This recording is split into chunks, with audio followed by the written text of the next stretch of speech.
This is Anthony Pascal. And this is Laurie Ulster, and this is the All Access Star Trek podcast. Today we are going to be reviewing Strange New Worlds, Season 2, Episode 3, Tomorrow and Tomorrow and Tomorrow.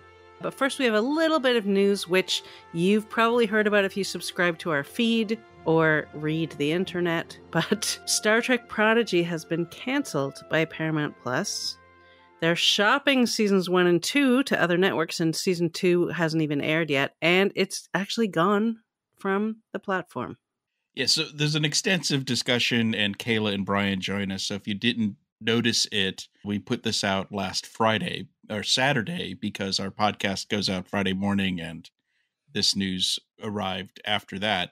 You know, the short version of it is with the integration of Showtime, they removed a bunch of shows. We actually learned more this week. Initially, it was like there's 4 shows they removed. It's dozens of shows, including 18 Nickelodeon shows. So I feel like, you know, I mentioned this on the podcast, if there's a pattern, I now feel like there is a pattern that kids programming in Nickelodeon, at least what they considered underperforming, perhaps, you know, because the SpongeBob is still there.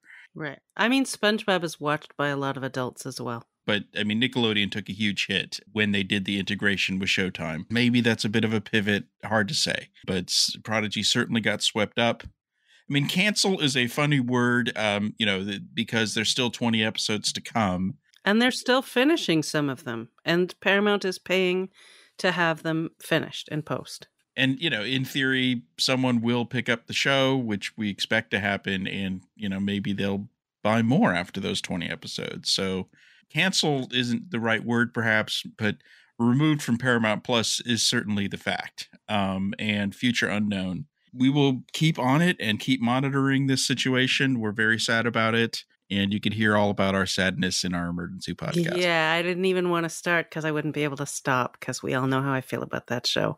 And fans, look, there's fans with doing Save Star Trek Prodigy hashtags all over Twitter. Producers are chiming in and active on social. There's a petition that already has over 22,000 signatures on it. And the Blu-rays and DVDs just sold out in a heartbeat. Yeah. So, you know, physical media, they can't take that away from you. People learned that lesson quickly. They sold out. Now they're back at Amazon. They might be sold out again. I don't know. What's weird is we know that work on the second volume of 10 episodes has already been done, but they have yet to announce volume 2. But I imagine that'll sell out pretty quickly.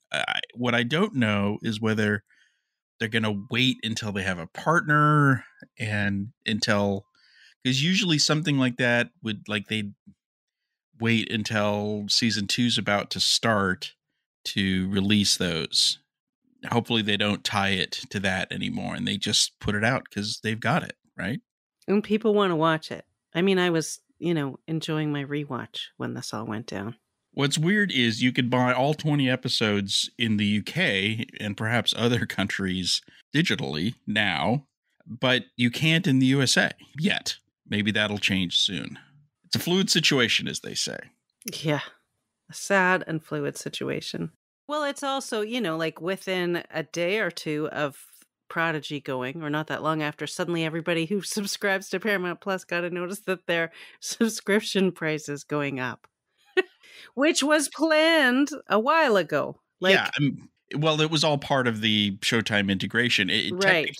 Technically, the price went both up and down. So if you're in the $10 tier, you're now paying $12, but you're getting Showtime, but you have no choice. But if you were getting Showtime before, you were paying $13. Those people are now getting it for less. They're getting it for $12. Right. So... I mean, it's, you know what, $13 is with Showtime content is still cheaper than Max and Netflix and Hulu, I think. Certainly the Hulu bundle. You know, none of these companies are making a profit. They're all going to be charging $20 or more within a few years, is my prediction, as they can consolidate more. So, and there's a comic book that you were just writing about, that I was just reading about from IDW. Every week it seems like they're announcing a new comic book. I mean, they're really, when you look, we just put up this article, everything that's coming in September and October, and it's just, there's so many comic books. It's insane, but they're doing a special 4-issue series in October. So every week in October, they release a new issue, which is kind of cool, of something called Star Trek Halloween, but it's spelled Hollow, Holo. Like holodeck. Right. So it's a holodeck, a fun next-gen holodeck spooky adventure.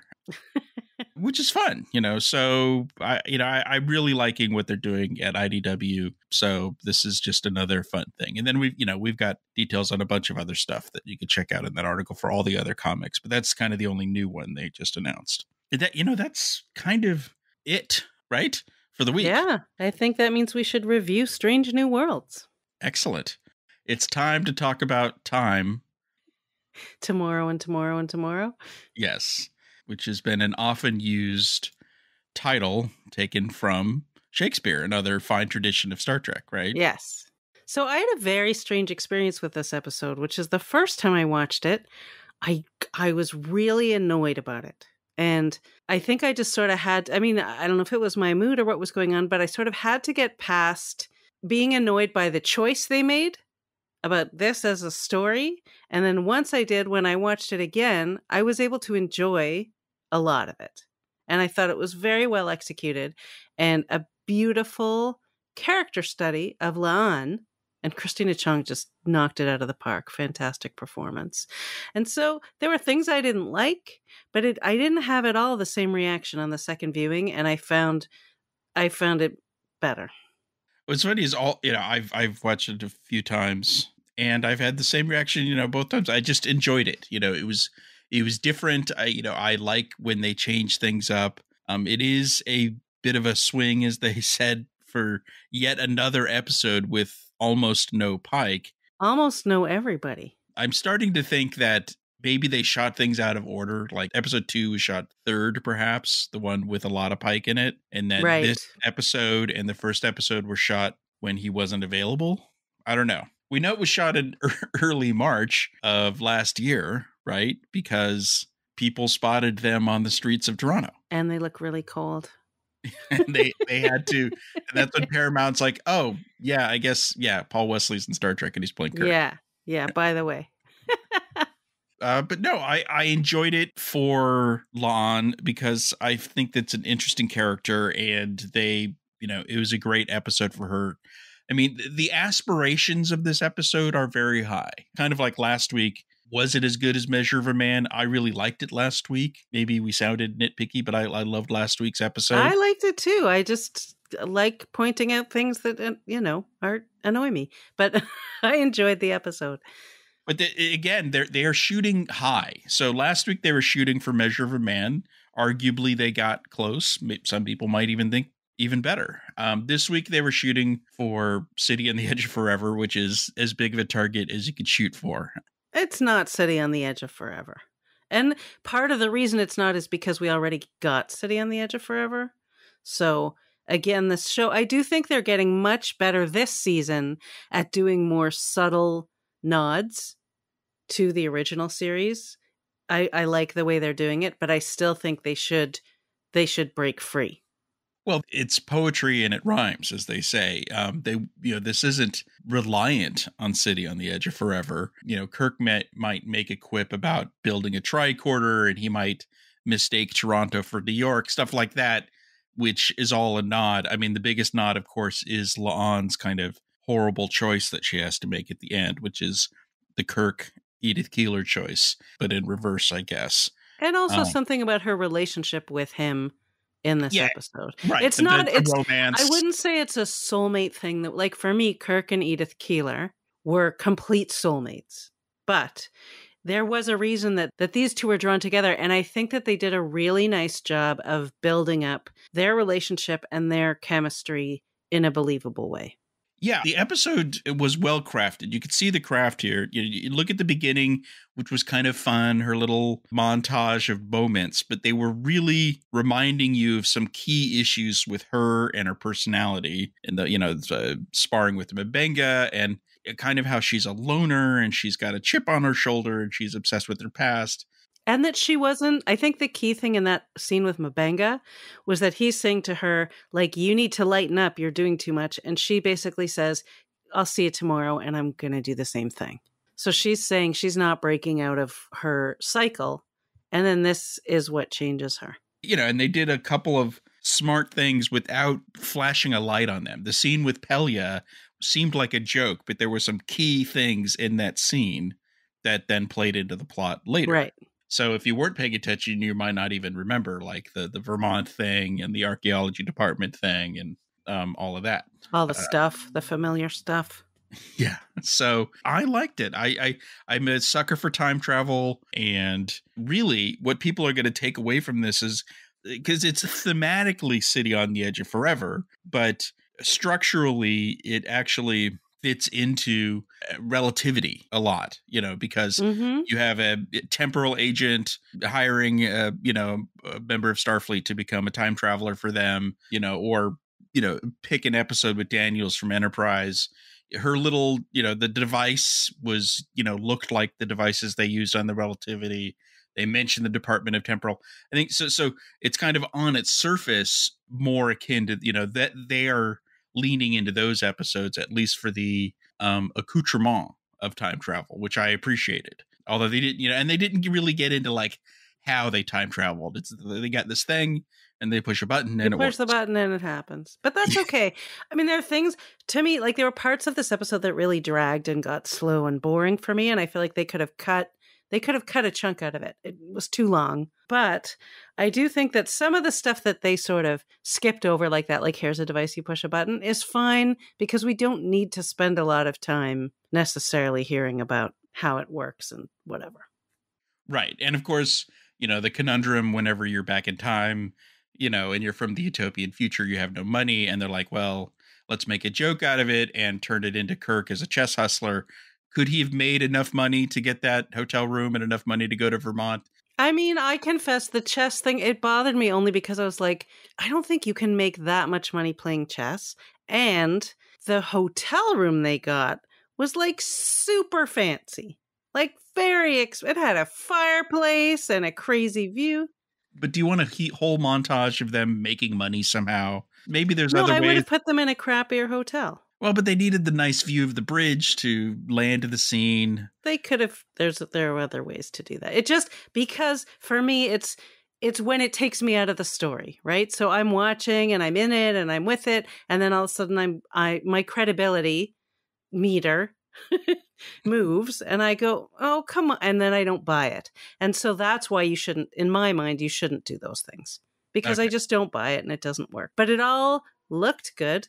I do wish that they would pick time periods that aren't contemporary to us. I find that a boring choice. See, I like contemporary time travel stories when they're done right because they're opportunities for fun for the audience to relate in a different way. They create great fish out of water moments, which we saw multiple times in this episode. Obviously Picard season 2 overstayed its welcome in Los Angeles. The right way to do it is what you did in this episode, which is you bookend it with future stuff and then you have a middle, kind of like Star Trek 4. Maybe they could have spent a little bit more time. I would have liked to learn a little more time of the alternate future, that alternate Kirk, because we've been saying Kirk, he's really alternate Kirk because he's Captain Kirk from this dark alternate future. And I would have liked to learn more about that, but we got enough. We got Alt Spock was cool outfit. Terrible, terrible situation, obviously. No, please help. Nope, sorry. Like, okay, wow. Sorry we can't do anything. Anyway, who's this woman on the bridge? Yeah. Might have been fun to see, like, have some of the other characters, like, give Alt Ortegas an eye patch or something, do something fun with it. An eye patch. But, I enjoyed all of that stuff, the hot dogs, and strangely, I'm not from Canada or Toronto. I enjoyed the fact that they were celebrating Canada. These shows are all shot in Canada. This is the first episode of Star Trek in franchise history set in Canada. You think I didn't notice that? Of course I noticed that. It was my hometown. Well, I mean, I was like looking up these places like the Lakeview Cafe and the Root Store. And I'm like, they really, sure, they made a reference to politeness and poutine. It's almost like you have to do that. But it felt like a celebration, and the way she kind of scoffed at him saying, this isn't New York, this is Toronto, get with it. It's a big city. I thought that was kind of cool, Well, actually. I did think what I liked was that I thought Sarah, the Romulan photographer, um, did dress like a Torontonian. Oh, well, there you go. So that I liked. I thought the contemporary clothes were cool. I mean, the scene in the root store was a little cliched, I guess. Well, I felt like it could have been so much more fun. Like, to me, that was a missed opportunity because they just happened to put on. I mean, I liked that they put on the same outfit, and then Yeah. they were like, "Okay, we look silly," but I would have had them just be not used to the whole sort of shopping thing, and maybe putting on and not know the sizes, and maybe put on like weirdly oversized things, or the wrong. I don't know. I would have had a little more fun with that. I mean, this is an interesting episode where they really weren't Star Trek 4ing it, playing for laughs. There were a couple of light moments, but, this is a very heavy episode in reality of what they're dealing with, the issues that they're dealing with, And yet it was also about making La'an lighter, right? which it did. And ironically, making Kirk lighter. Here's a weird thing. So Kirk, we met him in season 1, episode 10 finale, and he was from this alternate future that was where the war with the Romulans was going badly. And, he was overly serious, and a lot of people were like, man, I'm not, but it was kind of explained. And what's weird is this Kirk is from an even worse future, if you arguably. Yep. Earth is destroyed. People are living underground on the moon. There's no Federation. There's nothing even like the Federation. They don't get along. They're isolationists. Like, he's like, we don't need anybody. We don't need help from anybody. Yeah, I mean, he doesn't hate the Vulcans. But he's like, we've got our own problems. And but they have a really nice ship, an amazingly nice ship for such a horrible future. I'm surprised they didn't. I guess because they wanted it to be the surprise for Lon to get to the bridge. But there was a gleamingly beautiful ship for the United Earth Force. But anyway, he was much lighter. He's not the Kirk that we know, but I think he was a better and more realized character. I think Paul Wesley did a really good job in this episode. He did get some of the charm of Kirk right. It's so hard to do. You now realize that is why they paid Chris Pine so much money. It is so hard to do because it's such big shoes to fill. And even with the excuse of an alternate future, it's just, it's like we've seen two actors step into Spock and nail it well enough. But Kirk is harder to do, and I think Wesley's doing a pretty good job. I think when he was in the season 1 finale, nobody had a handle on who that guy actually was. Like, that alternate Kirk, I didn't feel like it wasn't for me, wasn't in the writing, wasn't in the acting. I didn't get a handle on him. So in this one, he 100% knew who he was. It was an interesting sort of Chris Pine combo in there as well. He took some of that, and he also had to take in, okay, so once again, just like the way the Star Trek movies, the JJ movies, said, what would Kirk be like if his life had been different in this way? Yeah. I felt like, he wasn't as good of a captain. He didn't take leadership once he and La'an got there. Right. But he was a full character. Like, he definitely had figured out exactly who he was. And that's why it worked, I think. Yeah. And you bought their relationship. And his motivation seemed pretty clear. I mean, I liked the fact that he's like, you know what, I shouldn't do anything because that's right. Then I get to keep everything and it'll all resolve and that'll be great. And then when he finds out more, he does shift. It seemed like the shift for him was finding out that Sam was alive in the other timeline. That was his pivot moment. I also think it was when he said Toronto was wiped out and she said it wasn't. Yeah. That felt like maybe just because I'm from Toronto, that felt more important to me. Why does he doesn't care about Toronto? He's never been to Earth. He cares about Sam. And when he said Sam's alive, you could tell his whole thing changed. His whole attitude changed from that moment forward, I felt. No, I've got it more from the other. I love that they corrected their earlier thing because we were all like, Sam Kirk, nobody calls him Sam. And they really did a nice job with him saying, I'm the only one who calls him Sam. And she goes, you are not the only one who calls him Sam, or nobody calls him George, or whatever the specific line was. But that was good on ya. You needed to do that. So that was completely, that's for the fans, and I appreciated it. They indulged in a lot of Kirk history here. Well, they had like a little piece of the action kind of throwback with driving the car. Did he not know how to drive? Because he was kind of very confident, like, let's go get a car. So he must have known how to drive, but he forgot or something for the first couple minutes because he really was good at it after that first bit of fumbling. They wanted to do a small nod to a piece of the action, but not overdo it. And I felt like they accomplished that very nicely. And it's a little easier because it was an automatic. Yes. There was no clutch. Prime Kirk had to deal with a clutch. Yeah, it's a lot more complicated. And, the whole middle name thing, which was, actually tied into the 2009 Star Trek movie, but that's still part of canon, even Prime canon, because those events technically take place in the Prime universe. So when Kirk's father named him Tiberius after his grandfather, so I liked that. The name of the ship that he said he was born on was the USS Iowa. Which I guess exists in both timelines, because their timeline diverged in the 21st century, it sounds like. Yeah. Well before, that incursion. And it's always the Romulans, right? Yeah. They're just troublemakers. Yeah. I mean, it also made me think, like, with Sarah, that character, who I really liked the way we kept learning more about her and then learned the big thing. Like, I thought that was very, very well done. But once everything was out in the open, I would have liked, I was sort of torn. I kind of wanted her to then start acting more Romulan, that she didn't have to have this facade anymore. But then I kind of bought into the idea that, like Braxton in Future's End and Voyager, she'd gone a little nuts from being trapped there for so long. Yeah, she had gone native. She was, I started wondering, the conspiracy theory stuff, was she just making all that stuff up, or was she buying into some of it? She did seem kind of nuts. But was that all an act? Who knows? But yeah, she was a little Braxton-y for sure. It's still a little confusing, like what was going on there, because there was different factions of people doing different things in the past. It was a little muddled and muddy and unnecessarily complicated. Yeah, but I thought she was a good character. Amazing that La'an picked her out of the crowd taking pictures. Yes.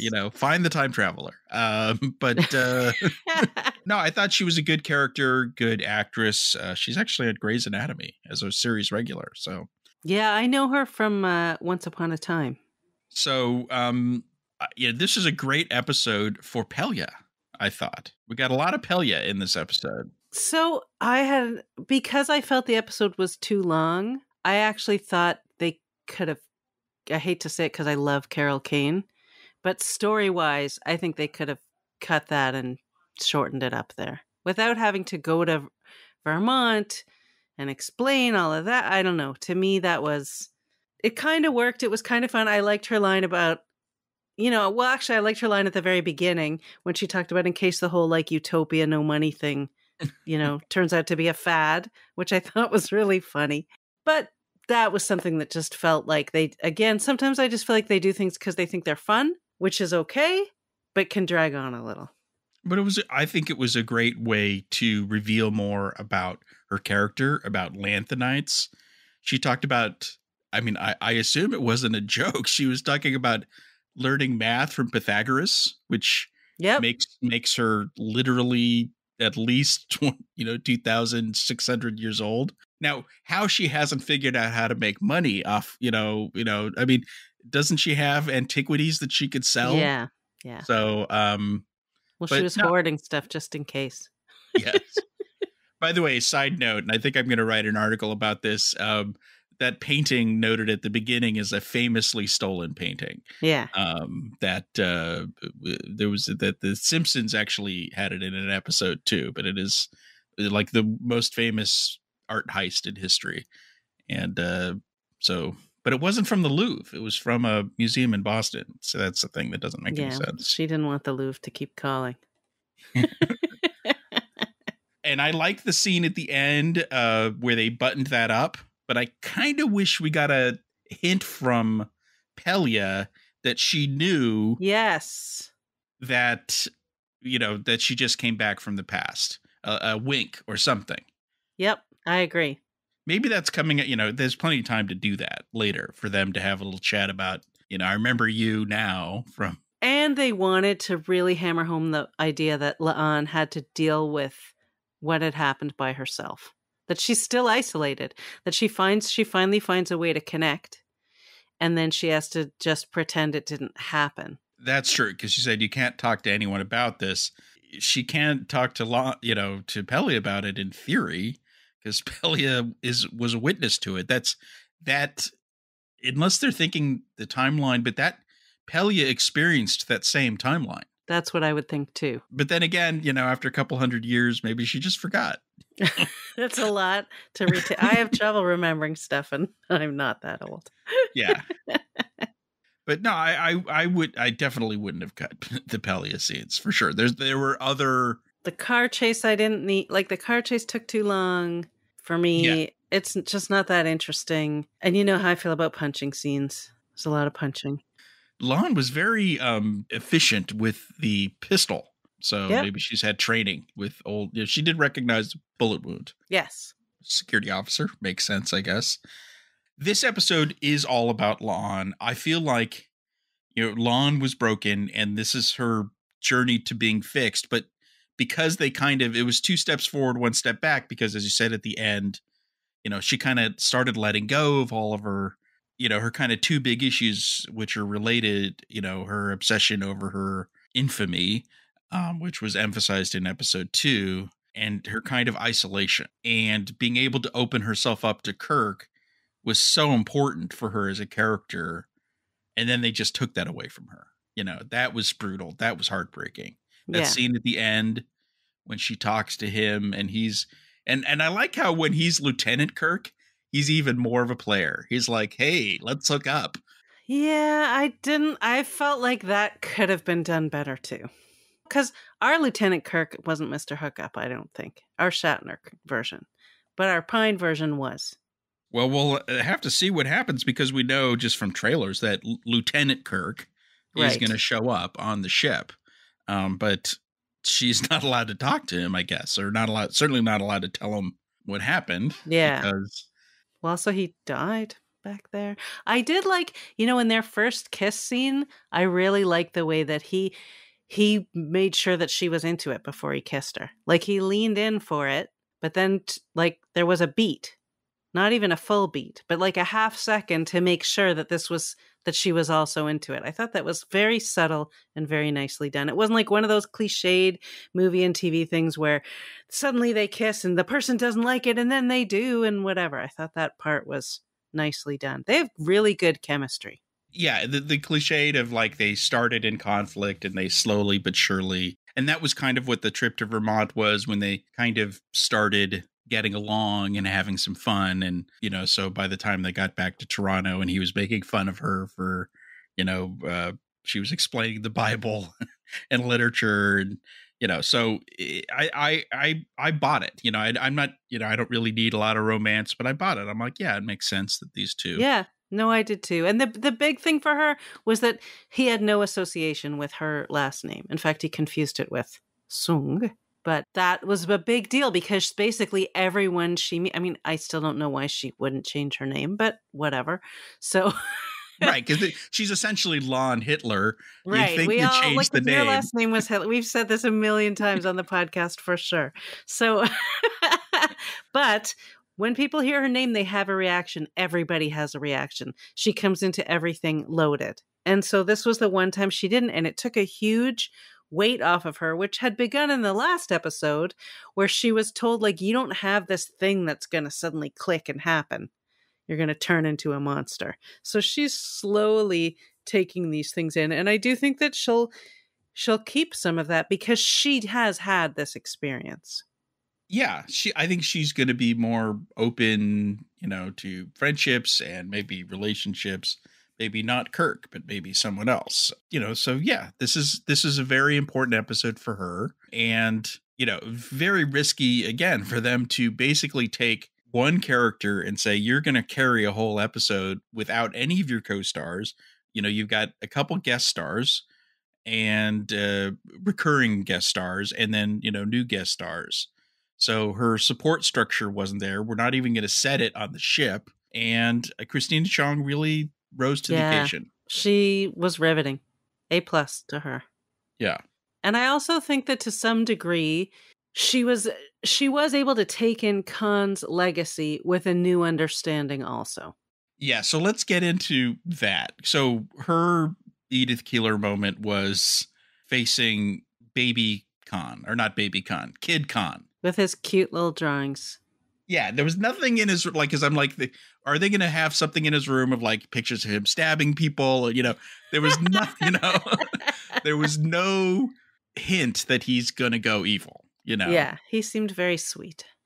Maybe he could have been a little more poised, stiff, one of those kind of proper kids, some kids are that way. But no, he was very sweet, making it, basically that temptation.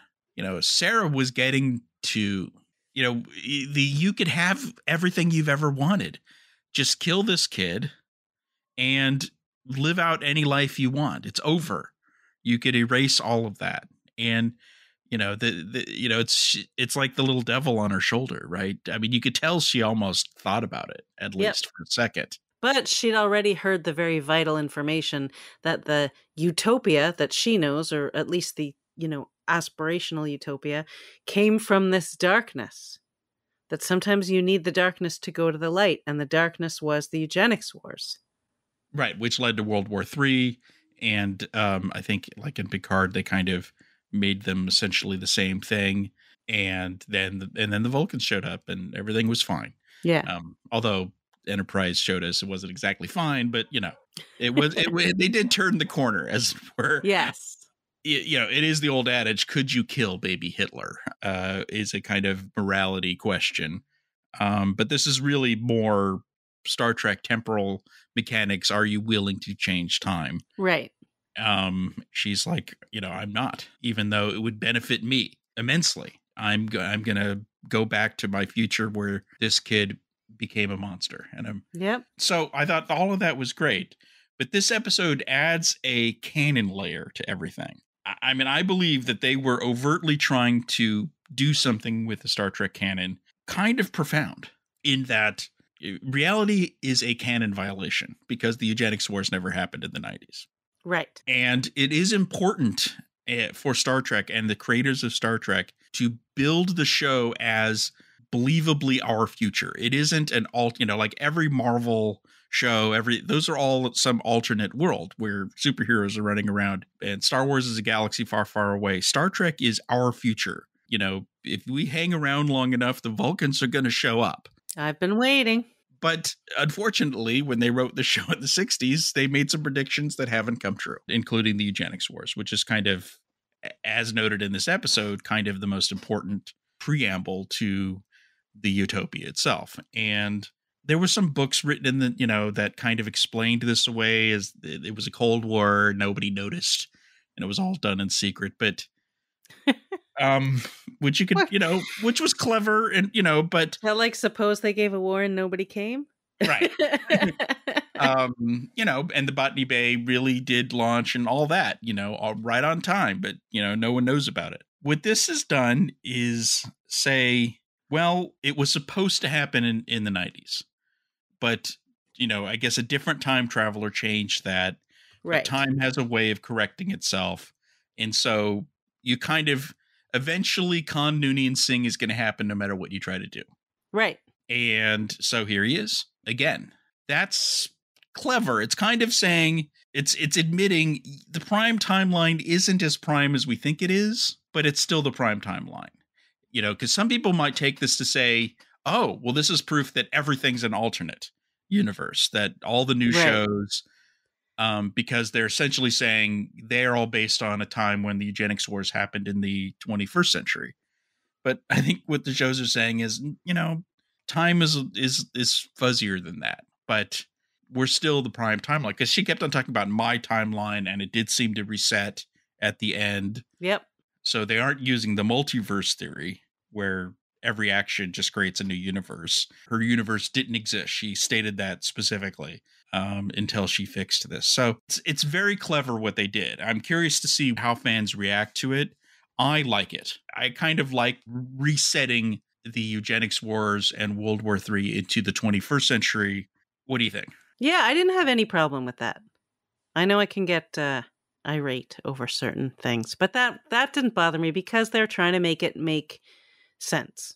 This could be like Klingon foreheads of, why bother? Don't, we'll just live with the fact that the eugenics wars never happened, but, we'll never talk about it. But I kind of applaud the effort here. I really do. Yeah. And there was, I really liked just a lot of the time travel stuff that they did. Her plan and who the people were behind the bombing, that definitely could have been clearer. We never met. We never met the bad guys. I mean, she was a bad guy, but there were these other bad guys who were right. And was she with those bad guys or separate from those bad guys or acting as a rogue? It was a little bit nebulous. Yeah. But because they're kind of saying, I guess there were other Romulans. I don't know. It's confusing. And it did sort of reinforce the theme of the season premiere, which was that there's value in keeping people apart and in conflict, and it stops them from having progress. Right. That was the goal of whoever did the bombing. Right. And the fact that that bridge doesn't exist, I think was saying this must be in the future. So this, even though we're looking at this as if it were 2023 Toronto, I think it's really supposed to be 2029 Toronto or something like that. When they build a giant bridge. Right. All the way across Lake Ontario, which is good luck with that. Yeah. Yeah, exactly. That was really because everything else, the car Kirk stole was a 2022 Dodge Charger, in case you were wondering. Everything else kind of looked like today, basically. Yeah, the money looked exactly the same. Yeah, but the bridge definitely doesn't exist. So there you go. And, of course, I recognize like the names of banks and things that you could see in the background that all exist. Have you been to that diner, the Lakeside Diner? Is that like a famous Is it the Lakeview? Diner? Is it called Lakeview? So it's famous. They've done a lot of filming there. They filmed Cocktail there, the Tom Cruise movie, and a couple of other things. I actually haven't been there, but it's well known. It's very, very well known, and it's a good filming location. And I think they'd closed it for renovations. I'm not sure if it's reopened yet. What's your opinion of poutine? Kirk likes it. So here's the thing about poutine. Like, I grew up in Toronto, but I haven't lived there in 30 years. When I grew up there, poutine wasn't a thing there. It's a French-Canadian thing. Right. Which is not Toronto. But I believe since that time, now there are places, including Lakeview, I actually looked at their menu, that they do have it. But I didn't grow up with it. I'd never had it. I think the first time I ever tasted it was in New York at a food expo because it just wasn't part of my upbringing. But I am a French fry purist. I love French fries, and I want them to taste like French fries. Yeah, I get that. Have you had it? No, and I don't want it. It looks kind of gross to me. Yeah, it's. But I don't no disparaging to the Canadians. I'm glad they're celebrating Canadian culture in this episode. But to me, it's just a very French Canadian thing. Although when I lived in the UK and in Europe, I did get used to French fries with mayonnaise. Although I like mix the ketchup and the mayonnaise. So, but we're going way off. I know. I like dipping sauces. I'm just saying. But yes. I think we've gone off topic. But was there any other kind of key issues from this episode that you want to talk about? I did think it was a weird choice when Sarah was trying to save them from the police. That whole scene was weird and awkward. And I thought, first of all, because of his incredible whiteness? Is that what first, right. So first she says, you're profiling Americans. I'm like, oh yeah, they're profiling the white dude? Really? Yeah. Okay, so that was, I thought, weird and stuck out a little. And then the cops, and then she came up with the civil defense, whatever, I can't even speak anymore. Civil rights. She said he's civil a famous rights attorney. Famous civil rights attorney. He's a police fighting civil rights attorney, which kind of makes sense. Yeah, but boy, did they back off in a really weird way from a guy who was driving through what looked like pedestrian areas without a license or any ID on him whatsoever. Right. So, although would you get arrested for that? You'd have the car impounded. Well, why didn't they arrest him for stealing the car? Stealing the car, the whole, yeah. So again, that hand wavy stuff, I was like, there was probably a better way to do that because again, it takes you out. Don't take me out. Like the hand, here's a machine you press and it's a time travel thing, doesn't take me out so much. But that did. I mean, you knew something was up with her when she just showed up there. Like, Right. wait, how the hell are you here? Yes. So I immediately was suspicious of her when she just showed up there, and I wasn't buying her whole thing. No, I felt like she'd been following them. Although she was saying she was following the van, I guess Right. which makes sense. Sure. I did like that, like, you know how Spock in the original series always has very weirdly specific historical knowledge? I thought they kept up that tradition of knowing, like, the dates that things happened in Toronto way back when. And I was like, it's very Star Trek to have someone who knows that specific stuff. It's funny. Yeah. And I liked Kirk's line about being in the Denobulan prison and learning but then the making plomeek soup in the toilet was like, no. You just went one step too far. It is not logical to make soup in the toilet. Well, one does what one can in prison, I guess. There was a Denobulan in the episode. Yes. And the transporter room.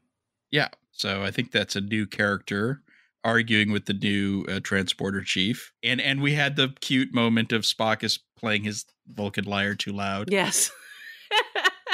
That was cute too. I like that. And he had a magnificent, evening outfit, I thought. I do like them when they wear evening wear. Yeah. So, props for that. So, no, I thought this was a interesting and at moments delightful episode with some interesting canon stuff. And they took risks, but it was worth it. So, second best episode of the season, I would say. I'm enjoying this season. They are making good on taking swings, taking risks, different genres. So, onward and upward, I guess. Yeah. I thought there was a good reason for them to tell the story, and I just wish it was shorter, which is not usually something I wish for Star Trek episodes. It was a little long. I mean, the runtime was close to an hour, and usually they're in the low 50s. So, yeah, I think they could have cut a couple minutes here and there. Yeah, for sure. It felt padded. But not the stuff between them. Like, I think the pacing of the relationship between the two of them was spot on and perfect, and is what sold it. Yeah. The connection between the two of them. Now, I mean, I keep on thinking of things I want to see more of, though. Like more of the alt world, and I kind of wanted, more Pelia. I really like the character. I do like her. I do really like her. I thought they were going to bring her to Toronto. She was going to be part of the whole caper, but it makes sense that they didn't do that. Yeah. What went down in Toronto. And then I just have to say this, but I'm going to be so quick. The temporal agent, the spiked heels again. Please, just ditch them. Okay, I'm done. Finished. Here's my weird thing about her. So she says her name is Emily. I'm like, oh, Emily. But because she's future-y, her name is spelled Ymalay. Because it's the future. In the future, that's how Emily's will spell their name. Yes. Although it wasn't clear, when she was from. She could have been, because we know the Department of Temporal Investigations existed in the 24th century, but the device they used kind of was similar to stuff from the 29th century. So she could just be anywhere. She could be anywhere from anywhere. And that's fine. They don't want us to know. Exactly. Why didn't a temporal agent show up after Captain Pike had his little foray into the future in the end? I don't know. I guess because of the the means by which he time traveled. They don't know everything right. They don't know everything, but they're trying. I mean, you only think about this later, but everything in this episode is so based on the little information the dying time travel agent gave her. Yes. Go to the bridge. I love that he said go to the bridge, so she goes to the bridge. And then that's not the bridge he wanted her to go to, but it did help get things, set everything in motion. So I thought that was a fun little tidbit there. And why he picked her. Yes. Made eminent sense. But, it would have saved her a lot of hassle if he just had 15 seconds more life. But then it was so episode would have been that boring. There was no one in those corridors too. If that was a gigantic empty corridor. And by the way, her quarters are also gigantic. I was very surprised she didn't notice there was someone in them, because as a highly trained security officer, I thought she would have noticed. But yeah, all the spaces are huge. And I gotta say, sometimes I wonder if this is also because of filming in the time of COVID. that they're trying to work with larger spaces as much as possible. I don't know. I certainly, it makes it a lot easier to film. Yes. You don't have to move walls around. I mean, with those original series sets, they had to remove walls and stuff. Whereas in these new sets, everyone just kind of rolls in with the cameras because you don't want to be moving all these walls around. No, and sometimes you saw the edges in the original series. Exactly. So, it's convenient. But yeah, everyone's room and those corridors are huge. Okay. I think we're done. Are we ready for moving on to our bits of the week, as it were? Yeah, bring it on. So my bit of the week isn't exactly Star Trek. It's kind of more in the family. I wanted to call our listeners' attention to an upcoming book co-written by Laurie Ulster. Me. Called The Way of the House Husband, The Gangster's Guide to Housekeeping. It's a new book coming in July, and you can see a full preview on the publisher's website. We'll put a link in the show notes. And Laurie, why don't you tell us a little bit about your book? You sneaky little devil. I did not know you were going to do that. This book it's based on a very popular manga called The Way of the House Husband. It's about a Japanese gangster who gives up his gangster life to become a house husband, but he applies all of his vim and vigor to his housekeeping tasks that he used to apply to his gangster life. There's a TV series on Netflix. There's a whole series of books, all these things. And so they hired me and then a recipe writer I did all the household tips, but they're in the voice of this gangster. So it's how he approaches everything. And then she did all of the food sections and recipes. It was a super fun, very random project to work on that I scored through a Facebook group of all things. Viz Media was looking for people.